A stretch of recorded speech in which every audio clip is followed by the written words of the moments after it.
This house will devour you.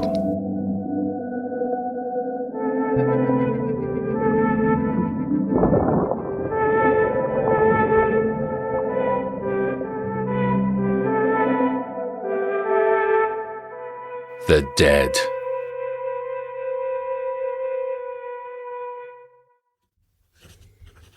Postcard. Karnak, Luxor, Egypt. 15th of February, 1926. Dear Celia, Luxor is magnificent. If only you could be prized from your London circle of cliques, clubs and salons, you might be able to come and take in the winter sun and the drama and atmosphere of this astounding place. So glad to hear George is recovered. It seems that essence worked after all. Cannot return home yet. Am key member of groundbreaking expedition by train and camel into the desert. No sign of John yet. I hope you got your deluge of Valentines.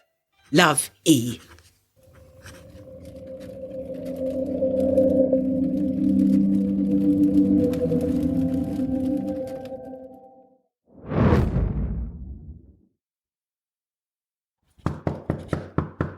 Housekeeping, please, sir, we need to clean your room. Go away! I've told you before to leave me alone.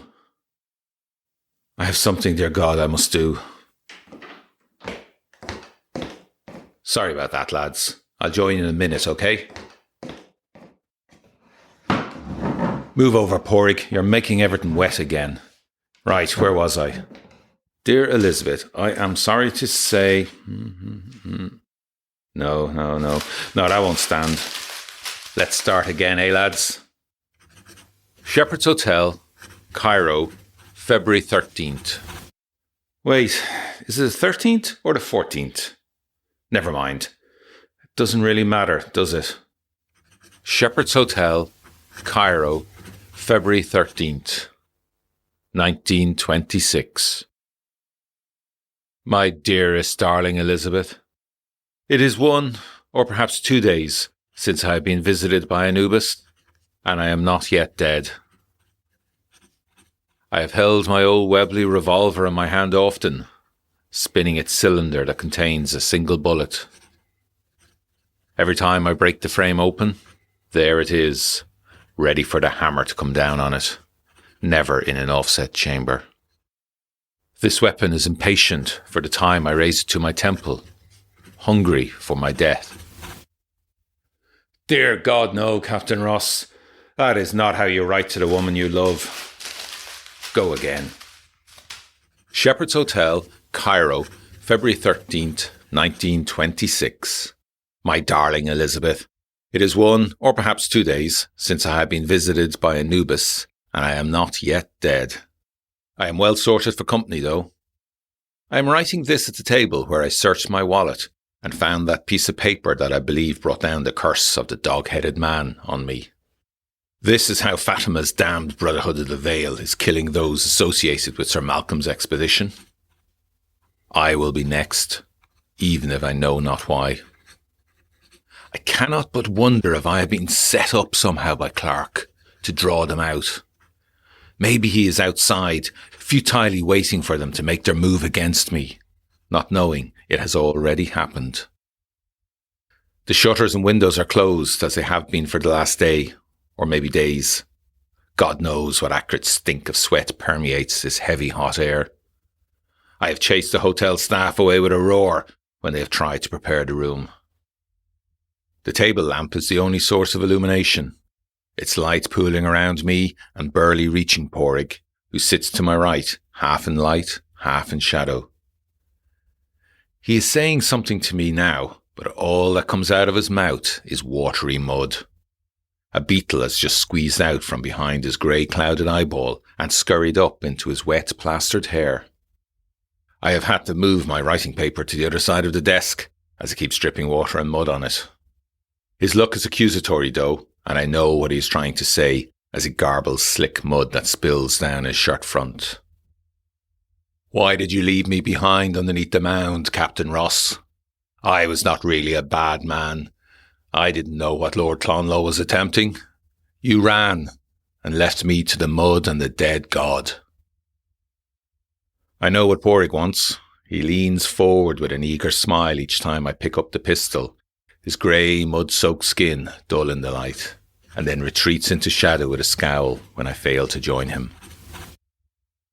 "Yeah, that's what you want, Porrig, my boy, isn't it? That's what you're greedy for, me to join you in your dark grave in that terrible mound in Waterford."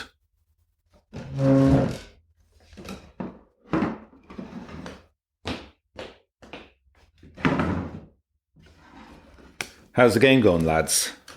My turn to draw, eh?"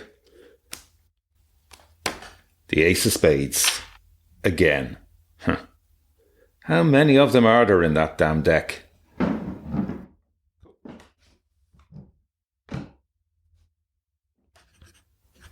It would seem, Elizabeth, that my luck with cards is equally bad today. I am not entirely sure what game we are playing, but I know the wager is my life.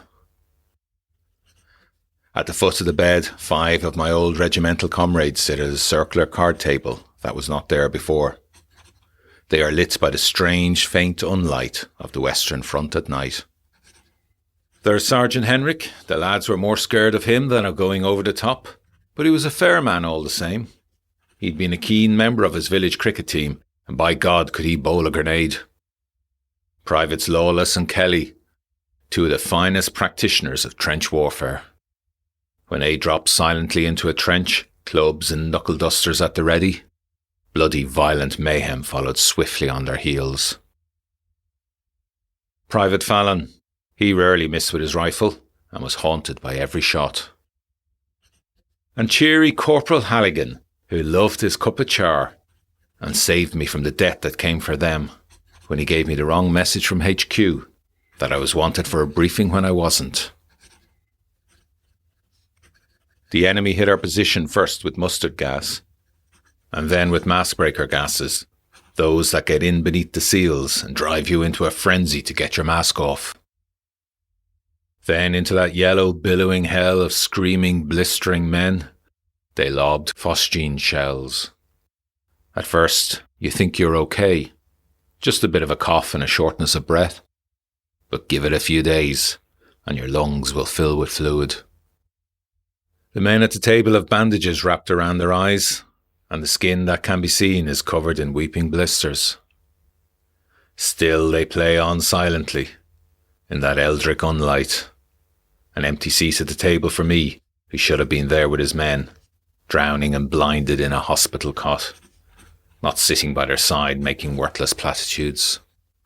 A few more months, and the war would have been over. That was when I first met you, Elizabeth. Home on leave, not willing to risk Ireland and unable to face the heaving mass of London. I decided on a few days walking in Wiltshire. No more reason than that was where the next train was headed. You found me sheltering from a sudden rain shower, I remember.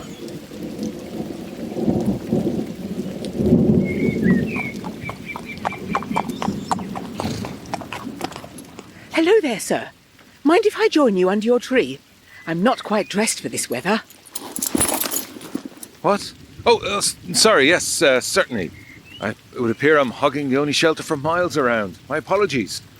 It was a lovely morning when I set out, and then this rain just blew up out of nowhere. It will do that around here. My father is always telling me to take a rain jacket when I go out riding. Not that I listen. Elizabeth Sanderson, by the way, of Clatbury, whose chimneys you can see smoking in the valley beyond. And this lovely girl trying to push in and get all the shelter for herself is Dimples. Hello, Dimples. If you'd arrived half an hour ago, you might have gotten some of my apple. I'm John. Captain John Ross, if I'm to be exact, I suppose. I had thought I might get some fresh air into my lungs while on leave, do a few days walking, that sort of thing, but I hadn't reckoned on this Wiltshire weather. On leave, but not home to Ireland, Captain Ross? You've an ear for accents, Miss Sanderson. No, with everything going on back home, I thought it would be simpler to stay in England. You look soaked through. You should come with me to the house before you catch a death of cold. My father will be well disposed to you, both for being Irish and an officer. Do you ride, Captain John Ross? My turn again already, lads. Give me the deck and I'll deal. Do you remember Morval, Sarge? That was a corker of a grenade throw. Bowled that machine gun for 6. OK, let's see what you've all got. As usual, I have the ace of... Well now, that's new. The Joker. Where did you come from? I'll be back, men. I've a letter to finish. Right, Porrig. One last go of this damned letter, and then let's do it. Oh yes, that's brought a smile to your face, hasn't it? Well, I can't send this letter. Let's start again. Shepherd's Hotel, Cairo, February 13th, or maybe February 14th, 1926. Dear Elizabeth, it is 1 or perhaps 2 days since I have been visited by Anubis. This gun waits beside me, gleaming with malicious intent. I've lost track of the days. I know I tried to sleep once, but as I lay there restlessly, I felt something move at the bottom of the bed, like that annoying cat of my parents that always liked to curl up by my feet, waking me in the process. Then strong hands grabbed my ankles and I was being pulled down through the bed through dirt and mud to where a dead god waited for me. I kicked and screamed and fell out of the bed, relieved to feel the warm wood of the hotel floor under me. No sign of Clonlaw anywhere. That was when I realised my dead men had come visiting, Sergeant Henrik holding out a chair that I might sit at the table with them. We wrote each other, didn't we, Elizabeth? And then after I was demobbed in 1919, I came to visit THWDY. Like many villages around the country, it held a big peace party that July. Faces missing from the war, and more lately the Spanish flu, made them a strange mix of sadness, remembrance and joy to be alive. I remember it was like a village fete, with stalls and a marching band, and trestle tables laden with food and drink. It was the first time I danced with you. You dance surprisingly well, Captain Ross. Well, thank you, Elizabeth, I think. You dance very well yourself. My poor feet were all bruises from Charlie Whitehead's 2 left feet the last time I danced. Mother was very keen to set me up with him, though. Oh, is that what this is? I'm being set up by Mrs. Sanderson. No, John, don't be silly. You're being set up by me. Ah, well, in that case, I insist on the next dance also. Though I do have one question. Oh, yes. Ask away.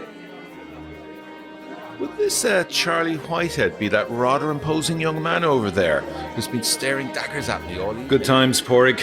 Good times. This gun I hold in my hand will sound a full stop to all of that. And men, this joker I hold in my other hand, see it?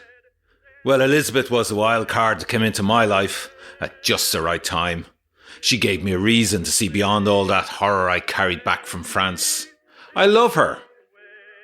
Damn this curse. I'll have no part of it. You'll all have to wait for me, I'm afraid.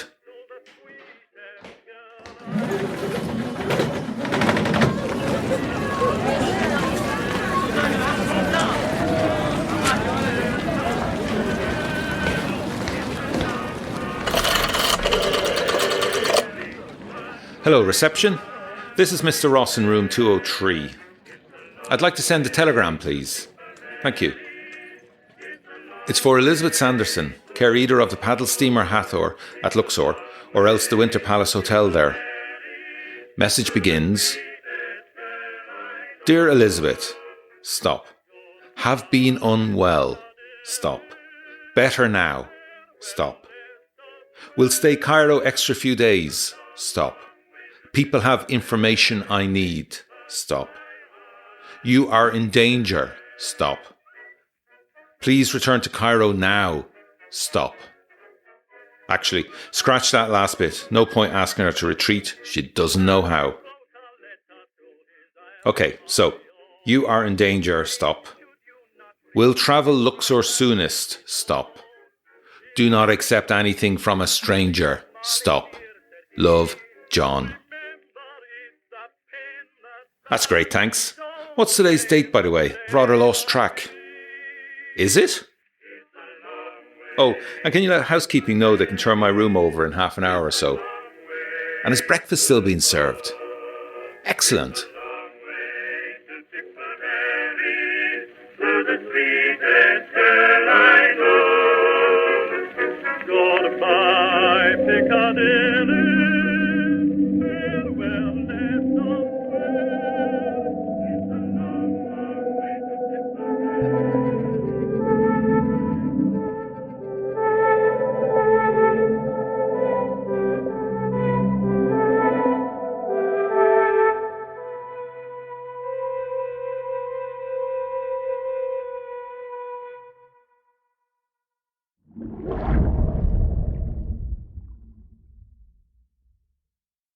If you have enjoyed what you've just listened to, please subscribe, review or share to help us flourish.